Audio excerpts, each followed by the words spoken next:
ter uma primeira visão assim de como é que aconteceu a Inquisição nesses 600 anos. 600 anos.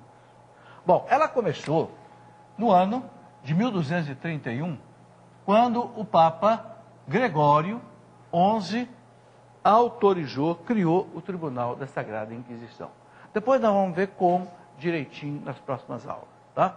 Bom, esta Inquisição medieval, ela atuou principalmente na França, porque surgiu uma terrível de uma heresia chamada os cátaros, ou depois também chamado de albigenses em alguns lugares, ou valdenses em outros lugares. Os cátaros, que eram gnósticos, né? Eles foram o estopim para que a igreja criasse o Tribunal da Inquisição. Nós vamos falar nisso com detalhe na aula que vem.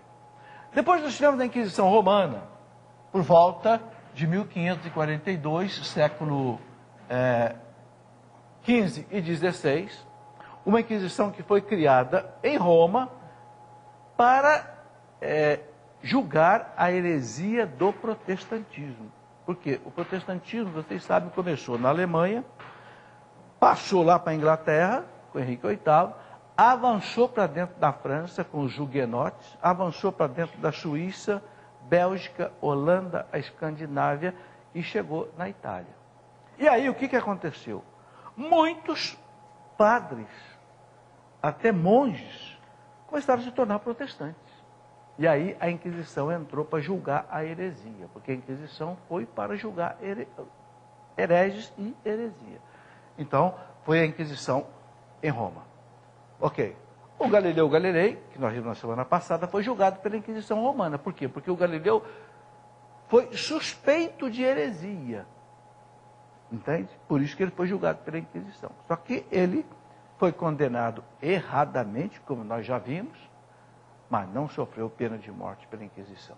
Ok, depois tivemos a Inquisição Espanhola, que foi a mais complicada. A Inquisição Espanhola, também no século XV, também no século XVI, essa Inquisição, nós vamos falar dela à parte, porque é a Inquisição que gera assim, mais crítica à Igreja. Porque um inquisitor muito famoso da Inquisição Espanhola foi o Tomás de Torquemada, que era um frei dominicano, né? E ele era realmente austero. Ele é um homem que, quando ele encontrava uma heresia pela frente, ele queria debelar a heresia a qualquer custo. Então, o famoso caso Torquemada ficou célebre na história da Inquisição. A gente vai falar sobre isso. Agora, por que aconteceu a Inquisição Espanhola? Aí, nós temos que lembrar o seguinte. A Espanha ficou 7 séculos sobre o domínio dos muçulmanos. Os muçulmanos de Maomé invadiram a Espanha por volta do ano 700 e só foram expulsos da Espanha no ano de 1492, século XV, quando os reis Fernando e Isabel de Castela e Aragão, católicos, se casaram, conseguiram unificar a Espanha, porque a Espanha não era unificada, então eles conseguiram vencer os muçulmanos, a última batalha em Granada, 1492. Então os reis queriam restabelecer o catolicismo pleno na Espanha. E aí eles quiseram eliminar, expulsar da Espanha, judeus que não se tornassem cristãos e muçulmanos que não se tornassem cristãos, porque queriam uma Espanha cristã. E aí eles exigiram do Papa que autorizasse uma Inquisição na Espanha. E o Papa não queria autorizar, porque o Papa sabia que a Inquisição, longe de Roma, na Espanha, ia ficar sujeita aos reis, e os reis iam fazer coisas erradas, como aconteceu. Então a Inquisição Espanhola foi muito mais uma Inquisição civil do que realmente uma Inquisição eclesiástica. É o que mostram os livros. Mas aí pergunta, por que o Papa autorizou então a Inquisição na Espanha? Aí é uma outra história. Porque os reis católicos da Espanha, não Isabel, que Isabel era uma mulher santa, mas o seu Fernando, colocou a faca no pescoço do Papa. Ou aprova a Inquisição na Espanha, ou nós vamos separar a Espanha da Igreja Católica. Vocês entenderam? A Espanha dominava toda a Península Ibérica, era o centro mais católico do mundo. Tanto assim que quando descobriram a América se tornou católica. Por quê? Porque a metade da América é portuguesa, outra metade espanhola, e eles eram a força católica maior que tinha no mundo. E a igreja já tinha perdido ali a Alemanha para o protestantismo avançando lá na Inglaterra, na Escandinávia, na Bélgica, na Holanda, avançando na... Vocês já pensaram se o Papa perde a Espanha? Então o Papa, a contragosto, autorizou. E aí vocês têm que entender uma coisa. Gente, os papas sofreram muito na história da igreja. Os papas sofreram muito as pressões dos reis. Vocês, já contei aqui, o seu Filipe IV, o Belo da França, lá por volta do século XIV, manteve o Papa na França 70 anos, em Avignon. E ali nós tivemos 5 papas franceses em Avignon, foi chamado cativeiro da Babilônia francesa. Porque o Henrique IV, o Filipe IV, o Belo, subjugou o Papa. Foi preciso Santa Catarina de Sena sair de Sena, ir lá e dizer para o Papa, volte para Roma, santidade. Porque eu sinto o odor fétido do inferno aqui na sua corte. E o Gregório XI fez a malinha dele e voltou para Roma. Não é? Então os papas sofreram muito na história da igreja. No caso da Inquisição Espanhola, o Papa ficou entre aquela situação, entre 2 males, teve que optar por um mal menor. E a moral católica diz que isso é justo. É a questão do o mal menor. Por exemplo, né? Alguém vai me matar. Eu só tenho um jeito de defender a minha vida, matando o agressor. Eu posso matar. Por quê? Porque eu não tenho outra saída. Entre 2 males, ele me matar e eu o matar, é melhor que eu o mate, porque ele que está sendo injusto, não eu. Então é chamada legítima defesa. Não é pecado e nem você vai para a cadeia. Por quê? Porque é moral você se defender num caso desse. É justo. E o catecismo da igreja fala que a legítima defesa não é só um direito, é um dever. Eu tenho o dever de defender minha vida porque eu sou um pai. Entenderam? Então, não é só porque é a minha vida, porque eu tenho mulher, eu tenho filhos, eu tenho netos, eu tenho amigos, eu tenho uma sociedade. Não é justo alguém tirar a minha vida. Então, a moral católica diz assim, quando você tem que tomar uma decisão, e essa decisão é entre 2 males, e você não tem outra alternativa, então você pode optar pelo mal menor. Vocês entenderam? Eu sinto que esse caso da Inquisição Espanhola foi um caso desse. O Papa ficou entre a cruz e a espada, entre 2 males.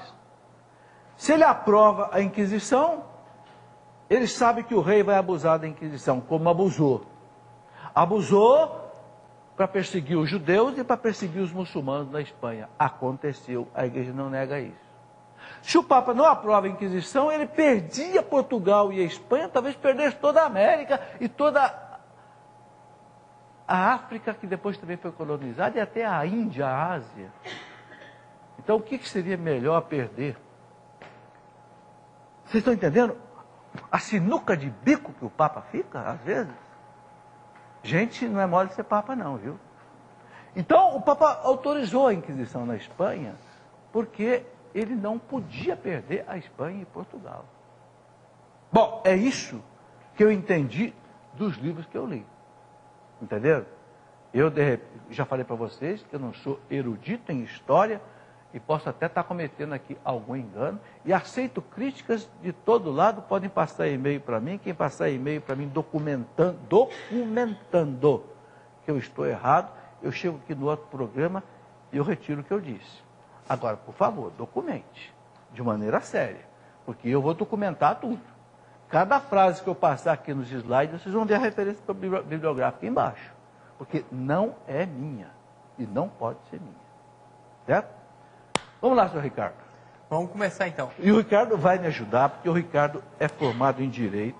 Ele vai estudar o livro do Dr. Bernardino. Cadê o livro, Está Ricardo? aqui, ó. Que Tarefa de casa. Que fala do direito lá do tempo da Inquisição. E o Ricardo vai... Combinado? Tarefa de casa? Tarefa feriado. Tem um feriado aí pela frente? Tem. Professor tem que mandar tarefa pro aluno, né? Tarefa. Nem o Aí. feriado deixa aqui em paz. Vamos embora. Vamos lá, Ricardo. Ó, o Walker, lá de Divino, Minas Gerais, está perguntando o seguinte. A respeito dos inquisidores. Quem eram e se a igreja sempre... Ou melhor, quem eram e se tinham sempre o aval da igreja para atuar? Então, vocês vão levar uma surpresa muito grande quando eu mostrar aqui os inquisidores.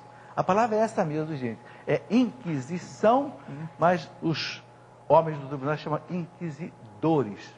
Vocês vão ver que tinham vários santos. São Pio V foi o último, um dos papas canonizados. Santo.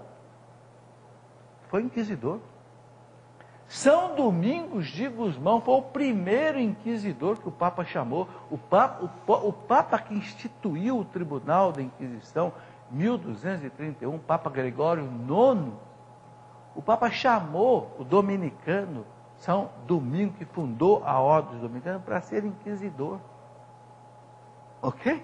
Vocês vão ver que houve vários beatos, vários santos, eminentes teólogos. Vocês vão ver as condições que o Papa exigia para alguém ser inquisidor. Tinha que ter mais de 40 anos de idade. Tinha que ser doutor em teologia e doutor em direito canônico. Tinha que ser alguém que não tivesse ficha suja.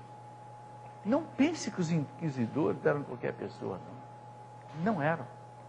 Entenderam? E eles agiram dentro da moral da época, gente. Vocês vão ver, eu passar aqui, uma citação de São Tomás de Aquino, que muita gente vai se arrepiar de ver. São Tomás de Aquino. O que dizia São Tomás de Aquino? São Tomás de Aquino dizia assim: ora, quem falsifica a moeda do rei vai para a pena de morte. Naquele tempo você sabe que a moeda tinha a cara do rei. E do outro lado a coroa do rei. Por isso que era cara e coroa. Né? Se alguém falsificasse a moeda do rei, 800 anos atrás, hein? São Tomás de Aquino é de 1200 e pouco. Pena de morte. Não era cadeia, não. Era pena de morte. Então, São Tomás de Aquino dizia assim, peraí, se alguém falsifica a moeda e tem pena de morte, e quem falsifica a fé, que leva a pessoa para o inferno, o que ela merece? Pena de morte. Entendeu? São Tomás de Aquino defendia a pena de morte para o herege. Por quê? Porque naquele tempo, aí que eu falo a vocês, a gente tem que voltar na história. Naquele tempo, o grande valor, quando se formou na idade a cristandade, aí é outra coisa que eu vou ter que explicar aqui muito bem. O que é a cristandade? Vocês sabem que no ano 476 desabou o Império Romano. Acabou a civilização. Os bárbaros invadiram a Europa e a Europa se tornou um mosaico de povos bárbaros, brigando entre eles e brigando com o resto do Império Romano. E a única instituição que ficou de pé e sustentou o mundo, sustentou o Ocidente, e a partir dos bárbaros criou uma civilização, foi a igreja. A igreja trabalhou com os francos, trabalhou com os visigodos, com os ostrogodos, com os alanos, com os suevos, com os hunos, e a igreja cristianizou aquela massa bárbara, e a igreja fundou, instituiu a chamada cristandade. Então, quando se chega no ano 1000, depois de 600 anos da queda do Império Romano, de 476 a mais ou menos 1200, você tem uma Europa que é cristã, onde só se respira o cristianismo. Entenderam? E o grande valor da pessoa, o que era? Era a alma, não era o corpo. Por que o homem moderno hoje fica horrorizado quando fala da Idade Média? Porque o homem moderno, o grande valor para ele é o corpo. é a academia de ginástica, é o produto de beleza, é o laser para tirar a ruga, é o botox para tirar a ruga. Este é o valor do homem moderno. O homem da Idade Média, não. Qual era o valor do homem da Idade Média? A minha fé. Por isso, ele construía a igreja, para a glória de Deus, as belíssimas catedrais. Ele construía as universidades, o saber para Deus. O que se estudava? Filosofia, teologia, retórica, oratória, para pregar. E ele fazia as cruzadas. Era o quê? Era para defender o nome de Deus, o Santo Sepulcro, a Terra Santa, que está sendo destruída pelos pagãos. Então, a fé era o valor da Idade Média. Vocês entenderam? Então, nesse contexto, Tomás de Aquino dizia: o herege que falsifica a fé e leva a pessoa para a perdição é pior do que aquele que falsifica a moeda do rei e vai para a pena de morte. E São Tomás de Aquino aceitava a pena de morte numa boa. Vocês vão reparar que não teve um santo da Idade Média que se levantou contra a Inquisição. Isso que me chamou a atenção, isso que me levou a estudar a Inquisição. Porque eu via só pau na igreja. Digo, mas peraí, mas e os santos não se rebelaram contra isso? Não. Aí que eu fui entender que um São Francisco de Assis, um São Tomás de Aquino, um Santo Anselmo, um Santo Bernardino, um São Boaventura, doutores da igreja, achavam a Inquisição necessária e algo normal. Vocês estão entendendo? Então, essa pergunta, quem foi os inquisidores? Foram santos, foram beatos, foram gente que eram teólogos profundos. É verdade que muitos deles agiram mal, porque senão o Papa não teria pedido perdão pelos pecados dos filhos da igreja. Mas não era um tribunal que saía pegando gente assim de qualquer jeito e matando e colocando na fogueira, como se diz, não é assim também?